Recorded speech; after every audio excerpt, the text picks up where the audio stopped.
Il est 10h09 minutes. On va aller rejoindre Linda Langevin qui est au bout du fil. Bonjour, Linda. Bon matin, Annick. Linda, aujourd'hui, on va parler de l'éveil des dons. Puis ça, je trouve ça intéressant parce que ma première question, est-ce qu'on a tous, à quelque part, des dons?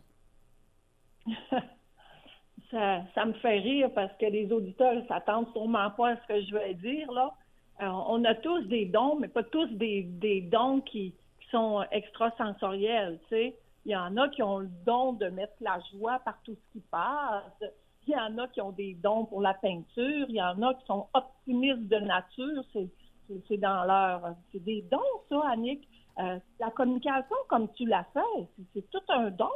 Et il y en a qui font rire, puis il y en a qui ont de la compassion. Fait que, oui, tout le monde a des dons, hein, un don, mais pas tout le monde a des dons spéciaux, on va dire ça de même. OK, mais j'aime ça, ce que tu nous dis, parce qu'on se sent quand même important dans le processus. Mais des dons comme toi, là, des dons de médium, c'est des dons extrasensoriels, ça?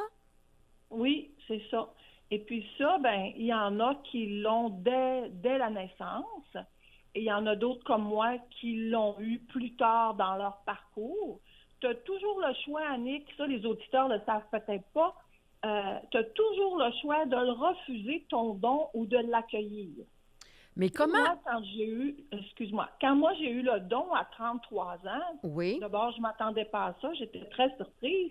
Puis, je l'ai très bien accueilli. Mais en 1996, dire que tu as un don, tu vois des affaires, tu entends des choses, c'était pas super bien accueilli. Non. Mais j'avais mis mes conditions. Tu sais, j'avais dit oui, j'accepte ce don-là, mais je ne veux pas faire de transe profonde. Tu sais, les transes profondes, c'est les médiums qui viennent tout croche, là. Oui. Fait qu'on peut choisir, ben, dans le fond, quand ça nous arrive, bon, des fois, on l'a jeune, on grandit avec ça. Des fois, ça arrive un petit peu plus tard, comme toi, à 33 ans. À partir du moment où on le sait qu'on a un don. D'abord, comment est-ce qu'on le sait on a un don? Comment on se sent?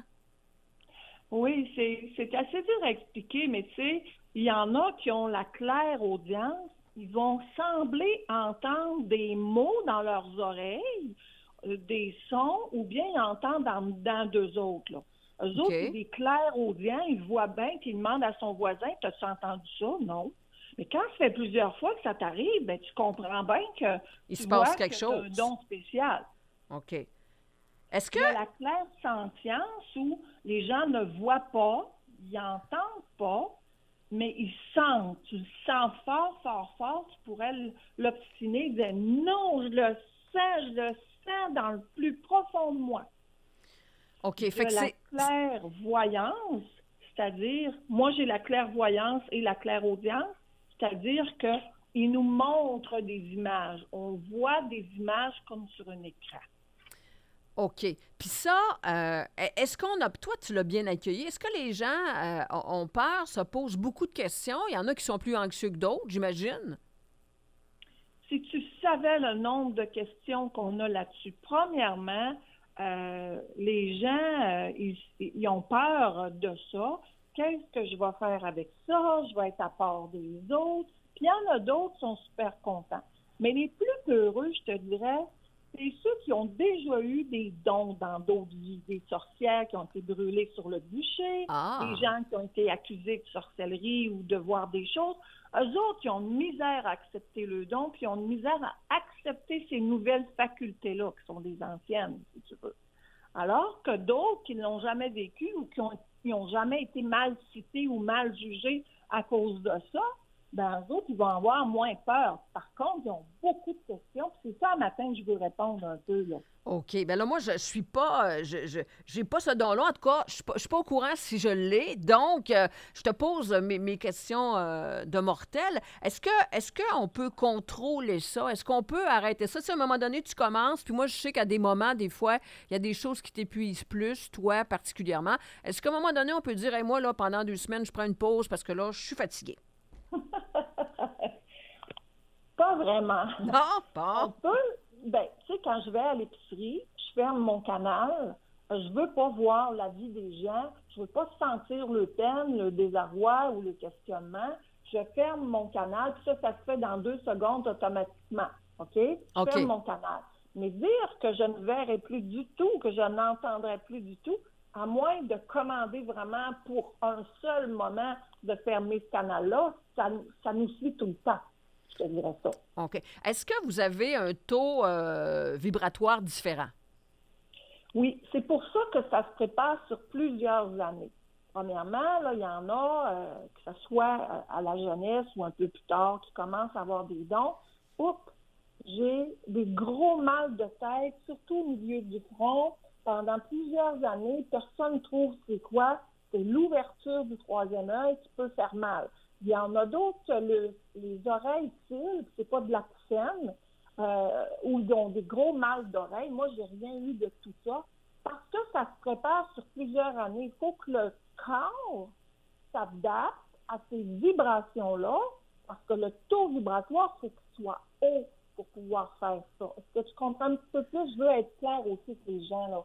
Oui, mais quand tu me parles de taux vibratoire puis de mal de tête quand ça se prépare et tout ça, là, bon, c'est pas pareil pour tout le monde, mais quand même, est-ce que c'est difficile à vivre pour le corps? La préparation de ça, là, je vois que des fois, on n'est pas toujours confortable.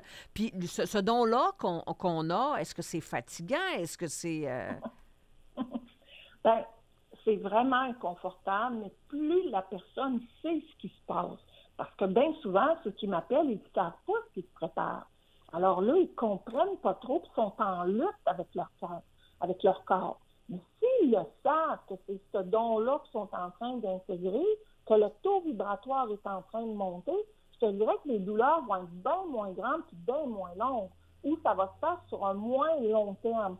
Parce que c'est très dur pour le corps. Puis, à un moment donné, je me disais, comment ça se fait que moi, je communique avec les hautes instances en haut, hein, la lumière pure, c'est fort fort, puis comment ça se fait que ça me fatigue autant? Puis un autre médium me répondit parce que je n'avais pas la réponse. Parce que quand là, la guidance, mon don, tu sais, quand ça se connecte à moi, bien, tous les organes travaillent plus fort pour cette entrée vibratoire-là. Le cœur va plus vite, les poumons, le rein, tout ça, là. Alors, c'est pour ça qu'on est plus fatigué, mais plus on en fait, bien, plus on récupère vite. OK. Plus on le pratique. C'est comme un sport, dans le fond, là. C'est ça que tu nous expliques. Hey, wow, oui, c'est ça. Ben, coudonc. Les enfants, j'aimerais ça que tu me parles des enfants. Admettons qu'on a un enfant puis que cet enfant-là voit des choses, sent des choses. Des fois, il y a des parents qui vont les faire fermer rapidement. Il y en a d'autres qui vont se poser des questions. Ils vont amener l'enfant chez le médecin ou chez le psychiatre. Qu'est-ce que tu en penses, toi, par rapport aux dons quand ça arrive, quand ils sont tout petits, là? Premièrement, les enfants qui sont plus sensitifs, qui aiment toucher aussi, qui sont plus sensibles dans la vie, la plupart, jusqu'à 7 ans, 8 ans, peuvent voir et sentir des choses. OK. Après ça, quand ils continuent à voir et à sentir, là, ça commence à être un don. Parce qu'à partir de 8, 9 ans, 9, 10 ans, on va dire ça comme ça, tu es déconnecté un petit peu plus de cette pureté-là, puis si tu sens quelque chose, c'est que tu auras réellement un don dans ta vie. Alors, qu'est-ce qu'on fait? Il faut d'abord leur poser un petit peu de questions sans les arracher avec ça, dire c'est quoi tu vois, c'est si beau, c'est épeurant, tu vois ça souvent. Juste faire comme si rien n'était pour pas leur faire peur, puis laisser la chance qu'ils s'expriment sur ça, tu comprends? Absolument. Est-ce qu'il y a autre chose que j'ai pas pensé de te poser comme mortel, comme question? Bien, il y a 2 affaires que j'ai pas dit qui sont ultra importantes. Même 3. Tu sais, quand les gens m'appellent puis ils disent que, bon, ils sont rendus à 20, 25 ans, ils sentent de plus en plus d'affaires, ils ont des rêves prémonitoires, mais c'est toujours des mauvaises nouvelles. Vous pouvez contrôler ça. C'est-à-dire dire à eux autres en haut, OK, je vois, je reçois des rêves prémonitoires négatifs. Maintenant, à partir de maintenant, je ne veux qu'entendre ou voir des bonnes nouvelles. Je ne veux plus être averti d'affaires négatives. Ah, Ça, c'est intéressant, ça, parce que moi, si j'avais eu ce don-là, je crois que j'aurais été craintive, parce qu'il y en a beaucoup de nouvelles négatives sur la planète, fait que peut-être que j'aurais voulu voir plus des belles choses ou aider ma communauté avec des belles choses. Tu as bien raison. Puis, on s'entend-tu qu'on veut pas savoir qui va mourir puis qui va avoir un accident grave? Ça nous donne quoi de savoir ça? En tout cas, moi, personnellement, je voudrais pas le savoir. Non. Deux autres choses. Il est impératif et très important pour ces gens-là qui ont des dons. Là. Tu sais, quand tu as vraiment des dons, toujours à l'année longue d'avoir un bel enracinement. Encore une fois, je te parle de l'ancrage et l'enracinement. Et c'est par la respiration aussi, une respiration qui est très profonde, qu'on monte notre taux vibratoire quand c'est le temps de communiquer ces évidences-là. OK, OK. Et le troisième élément? Troisième élément, c'est que quand tu es en Moses, là, puis tu es très fatigué ou que tu veux plus rien savoir, là, ben, c'est pas le temps de faire des prédictions à qui que ce soit. J'attends, je dis à mes guides, là, on va se reposer pour asseoir, on va revenir là, quand je vais aller mieux pour recevoir ce que j'ai à recevoir. Absolument. Puis j'imagine aussi que parce que nos émotions, parce que, bon, on est quand même mortels sur la Terre, nos émotions peuvent se mélanger aussi avec tout ça. Ben oui, les émotions brouillent l'image, tu comprends bien, parce Mhm. qu'on est des humains. Absolument. C'était vraiment intéressant, Linda, ce matin. On rappelle que si les gens veulent en savoir un petit peu plus en lien avec l'éveil des dons, ils peuvent aller sur ton site Internet. Le livre qui accompagne le sujet dont on a parlé ce matin, c'est Sur les pas d'un médium. Sur les pas d'un médium, là, ça raconte vraiment comment ça se passe dans le corps physique. Ça parle des petits-enfants qui ont des dons, quoi faire, pas quoi faire. Il y a beaucoup plus de trucs que ce que je viens de dire ce matin. Puis mon expérience de médium, ils vont voir ces rock'n'roll des bouts.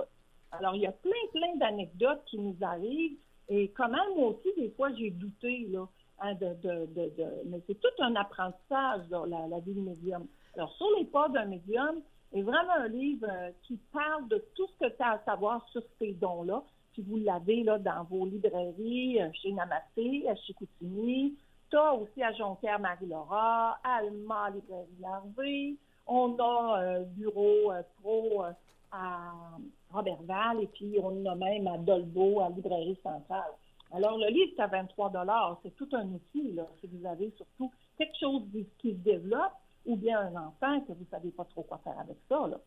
Absolument. Fait que Linda, on va inviter les gens à aller acheter tes livres, les consulter. On peut aller sur le site lindalangevin.ca, mais aussi, je les invite le 27 octobre prochain parce qu'on va se parler. Puis le sujet que je t'ai proposé, parce que je trouvais ça intéressant, c'est parler à l'âme des personnes avec qui on ne règle pas un conflit. Des fois, on ne peut pas régler un conflit parce que la personne n'est pas en condition de le régler, parce qu'elle ne veut pas le régler, puis tu as besoin de parler à cette personne-là. Puis je me disais, est-ce qu'on peut parler à son âme pour l'atteindre d'une autre façon, puis se faire du bien? Parce que des fois, communiquer, ça change la donne là, dans un conflit. Tu m'as apporté vraiment un beau sujet, puis je pense que ça va répondre à bien des gens qui vivent des conflits. Hein. Merci d'avoir proposé ça, là. Merci beaucoup, Linda. Linda, ton anniversaire, c'est bientôt, hein? Le 4 octobre, puis toi, c'est le 30 septembre. Absolument. C'est demain, fait que j'aurai pas l'occasion de te reparler en direct, fait que je te souhaite un bel anniversaire, puis j'ai hâte de te parler le 27 octobre. N'oublie pas que le 30 septembre, vu que c'est ton anniversaire, c'est la journée, il faut qu'elle soit belle parce que ça parle un peu de ton année. Hein. Comment va être ma journée? Ça va être un peu comment va être ton année. Quand entoure-toi de gens positifs, reçois l'amour que les gens veulent te donner. Accueil. Tu en as besoin. Merci beaucoup, Linda. Il est 10h23. Nous, on poursuit l'émission Simplement Bilodeau. Vous le savez, avant d'entrer en chronique avec Linda, je vous ai dit que, en fait, je vais juste vérifier, on est en train d'enregistrer. Je voudrais pas avoir ça sur l'enregistrement.